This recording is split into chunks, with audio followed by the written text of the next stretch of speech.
خدا نائے سبل ختم الرسل مولا کل جس نے غبار راہ کو بخشا۔ السلام علیکم ورحمۃ اللہ وبرکاتہ۔ میرے پیارے ناظرین، کیسے ہیں آپ لوگ؟ امید کرتا ہوں آپ لوگ اچھے ہوں گے۔ دوستو، آج کی اس ویڈیو میں ہم بات کرنے والے ہیں جنگ بدر کے بارے میں۔ تو دوستو، بنا کسی دیری کیے ویڈیو کو شروع کرتے ہیں۔ سن 2 ہجری میں رمضان کے روزے فرض کیے گئے اور رمضان کی 17 تاریخ 13 مارچ سن 624 عیسوی کو اسلام کی پہلی جنگ لڑی گئی، جو کہ جنگ بدر کے نام سے جانی جاتی ہے۔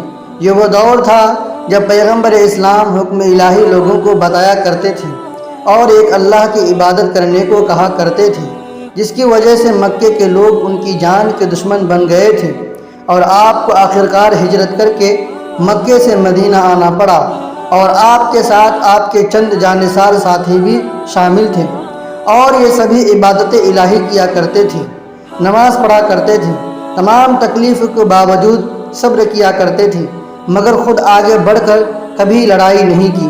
لیکن ان سب کے باوجود جب کفار نے نبی کریم صلی اللہ علیہ وسلم کو انیکوں پرکار سے نقصان پہنچانے کی لگاتار کوشش کی، تو اللہ تعالیٰ نے اپنے پیارے نبی صلی اللہ علیہ وسلم کو حکم دیا کہ اے میرے پیارے نبی، جو تمہیں تکلیف پہنچائے تم اس سے جنگ کرو۔ چنانچہ اسلام کی تاریخ میں جو سب سے پہلی جنگ لڑی گئی وہ ہے جنگ بدر، جو مدینے سے تقریباً 80 میل دور ہے، جس میں ایک طرف قریش مکہ کے تقریباً 1000 بڑے بڑے یودھا شامل تھے، تو دوسری طرف پیغمبر اسلام کے ساتھ صرف 313 ساتھی شامل تھے، جن میں سے زیادہ تر لوگوں نے کبھی جنگ لڑی ہی نہیں تھی، یہاں تک کہ جنگ کے کسی بھی قسم کے ساز و سامان بھی ان کے پاس نہیں تھے۔ ابھی جنگ شروع بھی نہیں ہوئی تھی کہ اس کے ایک دن پہلے ہی اللہ کے نبی صلی اللہ علیہ وسلم اس جگہ پر صحابہ کے ساتھ آئے اور ایک ڈنڈا لے کر لکیر کھینچ کر گول دائرہ بنایا۔ کسی کی سمجھ میں کچھ نہیں آ رہا تھا، تو صحابہ نے وجہ جاننی چاہی، تو اللہ کے رسول صلی اللہ علیہ وسلم نے فرمایا کہ اس جگہ پر ابو جہل مارا جائے گا۔ کچھ دوری پر دوسرا دائرہ کھینچا اور فرمایا کہ امیہ بن خلف یہاں مارا جائے گا۔ تیسری لکیر کھینچ کر فرمایا یہاں شیبہ مارا جائے گا۔ چوتھی لکیر کھینچ کر فرمایا یہاں عتبہ مارا جائے گا۔ کسی بھی جنگ میں عموماً یہ ہوتا ہے کہ جنگ پہلے ہوتی ہے اور لوگ بعد میں مارے جاتے ہیں، مگر قربان جائیے ہمارے آقا پر کہ جنگ بعد میں ہوئی اور مرنے والوں کی خبر پہلے دے دی۔ ابو جہل وہ بدبخت شخص تھا جس نے اللہ کے رسول صلی اللہ علیہ وسلم کو بہت تکلیف پہنچائی تھی۔ اس بدبخت کو جب اللہ کے رسول صلی اللہ علیہ وسلم اور ان کے جانثاروں کی خبر ملی، تو اس نے سوچا کہ ان کی تعداد تو مٹھی بھر ہے، اس لیے یہ اچھا موقع ہے سب کو ہلاک کرنے کا، تاکہ معاذ اللہ کوئی محمد صلی اللہ علیہ وسلم کے خدا کو ماننے والا ہی نہ رہے اور اسلام کا سماپت ہو جائے۔ جب جنگ شروع ہوئی تو دشمنوں کی تعداد کئی گنا ادھک تھی۔ قبیلہ قریش میں موجود بہت سے لوگ کسی نہ کسی کے قریبی رشتہ دار تھے، یہاں تک کہ کوئی کسی کا باپ تو کوئی کسی کا چچا تو کوئی کسی کا ماموں تھا۔ جنگ کے دوران اللہ کے رسول صلی اللہ علیہ وسلم نے اپنے رب سے دعا کی کہ اے میرے رب، اگر اس جنگ میں ہم ناکام رہے تو پھر تیری عبادت کرنے والا کوئی نہ رہے گا۔ اللہ نے اس جنگ میں ان کی مدد فرمائی۔ ایک صحابی عبیدہ بن حارث نے آپ سے جنت کے بارے میں پوچھا کہ یا رسول اللہ، اگر میں شہید ہو گیا تو کیا مجھے جنت ملے گی؟ آپ نے اس سے کہا ہاں، بے شک تمہیں جنت ملے گی۔ یہ سن کر یہ بہادر صحابی میدان جنگ میں گھس گئے، انتتہ وہ شہادت جام سے مالا مال ہو گئے۔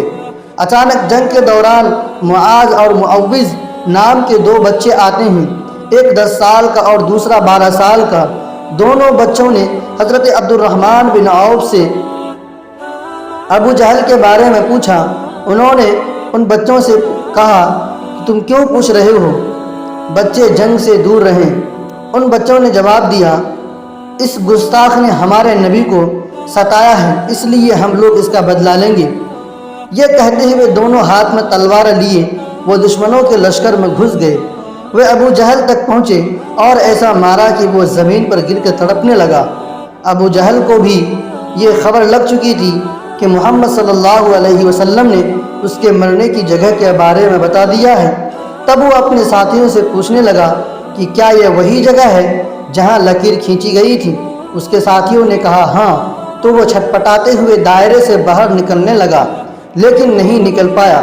تب ساتھیوں سے کہنے لگا کہ محمد کی بھوشیوانی کو جھوٹی ثابت کرنا ہے، مجھے اس دائرے سے باہر نکالو۔ ساتھی اسے اٹھانے کے لیے جھکے ہی تھے کہ اس نے دم توڑ دیا۔ اس جنگ میں 70 کفار مارے گئے اور اتنے ہی گھائل ہوئے۔ کچھ کو قیدی بنایا گیا تو کچھ جان بچا کر بھاگ گئے۔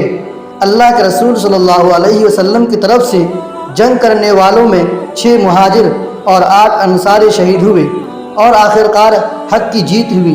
لڑائی ختم ہونے کے بعد اللہ کے رسول صلی اللہ علیہ وسلم کو بے چین دیکھ کر صحابہ نے پوچھا، اے اللہ کے رسول، آپ کیوں پریشان ہیں؟ آپ نے فرمایا، قیدیوں کو جو رسی باندھی گئی ہے انہیں ڈھیلی کر دو، ان میں میرے چچیرے بھائی عباس بھی ہیں۔ اور پھر ان کے حکم کے مطابق سبھی قیدیوں کو فدیہ لے کر چھوڑ دیا گیا۔ ان میں جو پڑھے لکھے قیدی تھے ان کا فدیہ یہ تھا کہ وہ 10 بچوں کو لکھنا پڑھنا سکھائیں گے۔ یہ تھا اخلاق اور انصاف ہمارے پیارے نبی صلی اللہ علیہ وسلم کا، جنہوں نے دشمنوں کو کبھی بھی تکلیف نہیں پہنچائی۔